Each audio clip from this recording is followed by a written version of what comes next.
Yes, statement of question 8 is a statue 1.6 meter tall stands on the top of a pedestal and from a point on the ground the angle of elevation of the top of the statue is 60 degree and from the same point angle of elevation of the top of the pedestal is 45 degree. Find the height of the pedestal. Yes, statue जो students है हमें 1.6 metre height का given है, जिसकी height 1.6 metre toll है.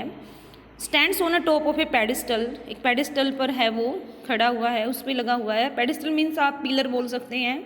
तो pillar की जो टॉप पर लगा हुआ है एक 1.6 मीटर टॉल स्टैचू है. And from a point on the ground, कि ग्राउंड से उस पॉइंट का जो एंगल ऑफ एलिवेशन गिवन है top of statue that is 60 degree. Means angle of elevation to the top of the statue is given here 60 degree.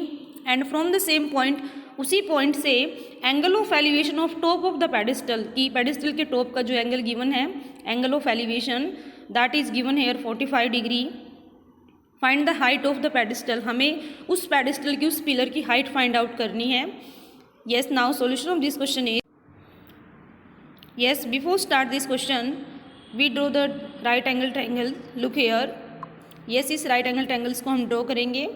Yes, in this triangle BC is the pedestal, that side is h meter. Let हमने किए students यहाँ से.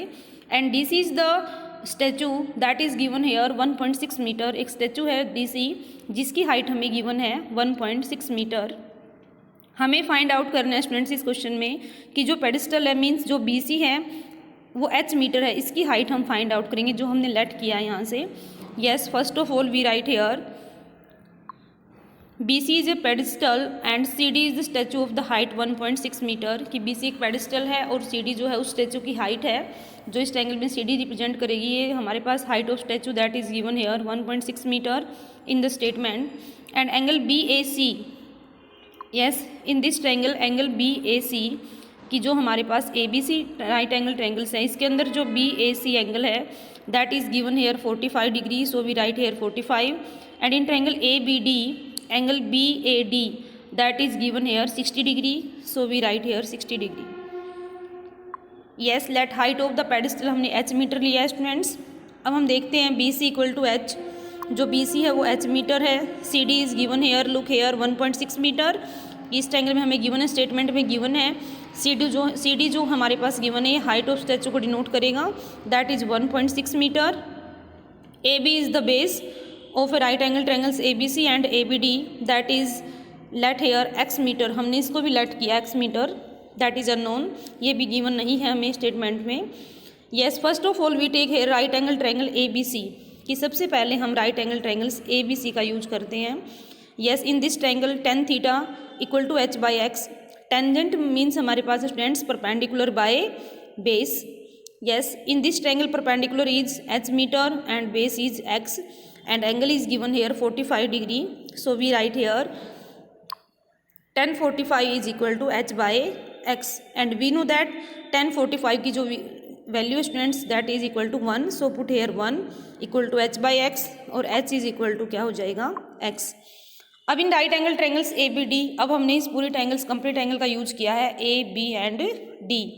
ABD, yes in ABD अब हम यहाँ पर भी ratio जो लेंगे वो टेंजेंट की लेंगे that is DB by AB. Yes, DB is given hair DB. अगर हम DB फाइंड आउट करेंगे स्टूडेंट्स तो DC plus CH that is 1.6 plus H divide by AB जो हमारे पास गिवन है H, क्योंकि हमारे पास AB और ये इक्वल है, यहाँ से हम फाइंड आउट कर चुके हैं H इक्वल टू X. अगर हम AB करेंगे स्टूडेंट्स यहाँ तो X पुट कर सकते हैं या हम H पुट करें. अगर हमारे पास न्यूमरेटर में H है so we take here in H form. 1060 we know that is √3. So put here 1060 value √3. yes, by taking cross multiply 1.6 plus H equal to √3H that is equal to 1.6 is equal to √3 minus H. yes, when H goes into right hand side it becomes into minus. कि जैसे ही H को हम right hand side लेकर जाएंगे students तो इसका sign जो है वो चेंज हो जाएगा. And H is common here in next step.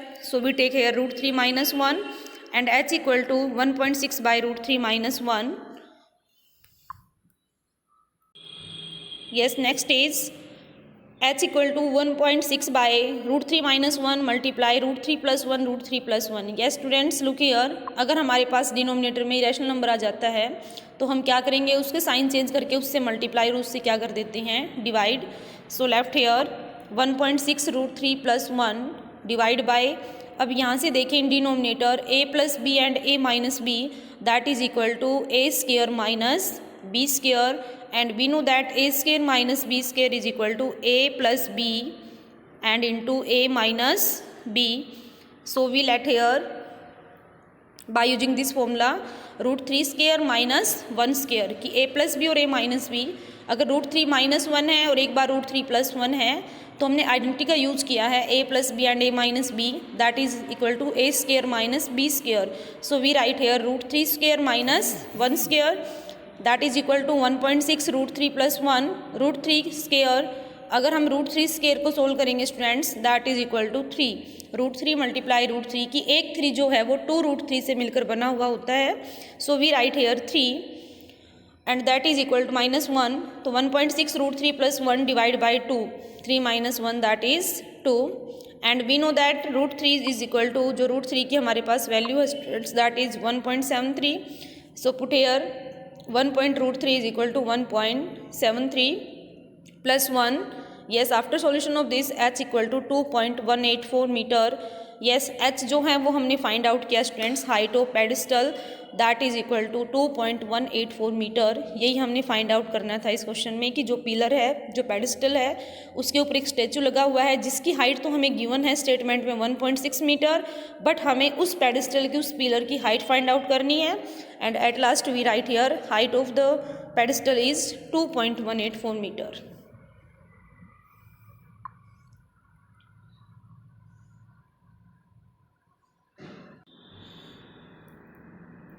Yes listen carefully students. Yes in questions में करने से पहले जो है आपको जो राइट एंगल ट्रायंगल्स हैं वो हमें बनानी है। हर एक क्वेश्चन में जो बनेंगी हमारे पास डायग्राम बनेंगे। डायग्राम बनने के बाद आपको ये पता होना चाहिए स्टूडेंट्स कि कौन सी हम ट्रिग्नोमेट्री रेशोज का इसमें यूज़ करेंगे।